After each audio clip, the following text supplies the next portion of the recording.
चलिए आज एक सवाल से शुरुआत करते हैं। एक ऐसा सवाल जो शायद आपने खुद से कभी पूछा नहीं होगा। क्या आपकी कुल्हाड़ी में धार है? कल 21 दिसंबर है। जानते हैं, ये साल का सबसे छोटा दिन और सबसे लंबी रात होती है। एक ऐसा मौका जो हमें ठहर कर थोड़ा सोचने पर मजबूर कर देता है। और पता है, ये सिर्फ एक कैलेंडर की तारीख नहीं है। ये एक इशारा है, एक संकेत है कि अब घोर अंधकार से निकलकर रोशनी की तरफ बढ़ा जाए। हम सब आज की दुनिया में एक भीड़ में दौड़ तो रहे हैं, है ना? पर सवाल ये है, क्या हमारी दिशा सही है? अक्सर होता क्या है कि हमारी ये दौड़ बाहरी चीजों की तरफ होती है और बस यहीं से शुरू हो जाती है एक अजीब सी कश्मकश, हमारे बाहरी सेट और हमारे अंदर के माइंड सेट के बीच की। चलिए इस दुविधा को थोड़ा और गहराई से समझते हैं। सोच कर देखिए, हम अपनी पूरी जिंदगी किस चीज में लगा देते हैं? चीजों को सेट करने में। घर के लिए सोफा सेट, खाने के लिए बढ़िया सा डिनर सेट, अरे यहां तक कि कपड़ों का भी तो मैचिंग सेट चाहिए। मतलब हम इन बाहरी चीजों को जमाने में इतने उलझ जाते हैं कि जो असली चीजें हैं उन पर ध्यान ही नहीं जाता। और यहीं पर एक बहुत गहरी बात छिपी है। सीधी सी बात है, अगर हमारा माइंडसेट ही ठीक नहीं है ना, तो आप दुनिया के सबसे महंगे सोफा सेट पर भी अपसेट ही रहेंगे। ये सारी बाहरी सुख सुविधाएं, ये सब खोखली हैं जब तक अंदर मन में शांति न हो। इस बात को ना एक छोटी सी कहानी बहुत अच्छे से समझाती है। ये कहानी है मेहनत करने और सही तरीके से, मतलब असरदार मेहनत करने के बीच के फर्क की। तो एक लकड़हारा था। पहले दिन उसने पूरी जान लगाकर काम किया और 18 पेड़ काट डाले। जाहिर है बहुत खुश हुआ।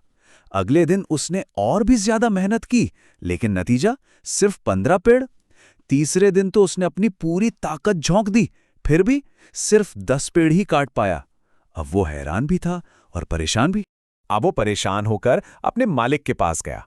मालिक ने उसे देखा, बस हल्का सा मुस्कुराए और एक ऐसा सीधा सा सवाल पूछा जिसने सब कुछ बदल कर रख दिया। लकड़हारे ने क्या जवाब दिया? उसने कहा, मालिक, धार तेज करने का समय ही कहाँ मिला? मैं तो पेड़ काटने में इतना व्यस्त था। और सच कहूं तो यही जवाब इस कहानी का सबसे बड़ा सबक है। चलिए अब एक पल के लिए रुकते हैं और सोचते हैं कि ये कहानी आखिर हमारी अपनी जिंदगी से कैसे जुड़ती है। सच तो ये है कि आज हम सब कहीं ना कहीं वही लकड़हारे बन गए हैं। हम भी तो यही कहते हैं, अरे ध्यान के लिए टाइम कहाँ है, बहुत बिजी हूं। हमें ये याद रखना होगा कि हमारी कुल्हाड़ी जो है ना, वो हमारा मन है। और आजकल के तनाव और भागदौड़ ने इसे बिल्कुल कुंद कर दिया है, मतलब इसकी धार खत्म कर दी है। और इसीलिए आज मेहनत ज्यादा लग रही है और नतीजे कम मिल रहे हैं। तो फिर इसका हल क्या है? क्या और ज्यादा मेहनत करना सही है, या फिर अपने सबसे जरूरी औजार को, अपने मन को बेहतर बनाना? जरा सोचिए, हम अपना मोबाइल फोन रोज चार्ज करते हैं, है ना? गाड़ी की सर्विस टाइम पे कराते हैं। पैसे के पीछे तो खैर लगातार भाग ही रहे हैं।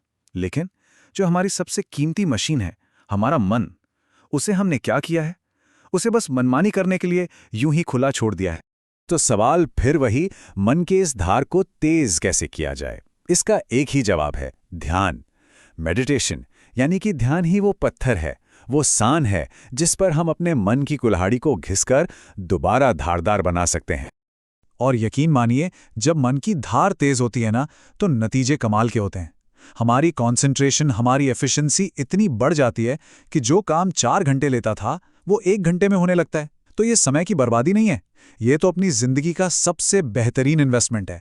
तो ठीक है, ये सब तो समझ आ गया, पर अब सवाल ये है कि ये पहला कदम कैसे और कहां से उठाया जाए। देखिए, एक बहुत ही सरल लेकिन पावरफुल टेक्निक है, राजयोग मेडिटेशन। और अच्छी बात यह है कि इसे कई जगहों पर, जैसे ब्रह्मा कुमारीज के सेंटर्स पर, बिल्कुल फ्री में सीखा जा सकता है। इसका बेसिक प्रिंसिपल क्या है? ये कि खुद को एक शांत, शक्तिशाली आत्मा के रूप में महसूस करना और फिर एक सुप्रीम पावर से जुड़कर एनर्जी लेना। और इससे जो फायदे मिलते हैं ना, वो अनमोल हैं। सच्ची मानसिक शांति, बेहतर रिश्ते और एक मजबूत पर्सनैलिटी। तो क्यों ना इस खास मौके का, इस सिंबॉलिक समय का फायदा उठाया जाए। आज ही, अभी थोड़ा रुकिए, अपनी कुल्हाड़ी की धार तेज करने का फैसला कीजिए। आप बस ऑनलाइन सर्च करके अपने नजदीकी केंद्र का पता लगा सकते हैं और अपना पहला कदम उठा सकते हैं। याद रखिए, जिंदगी में सिर्फ पेड़ काटते रहने से, सिर्फ भागते रहने से सब कुछ हासिल नहीं होता। कभी कभी रुक कर अपनी कुल्हाड़ी की धार तेज करनी पड़ती है। ओम शांति।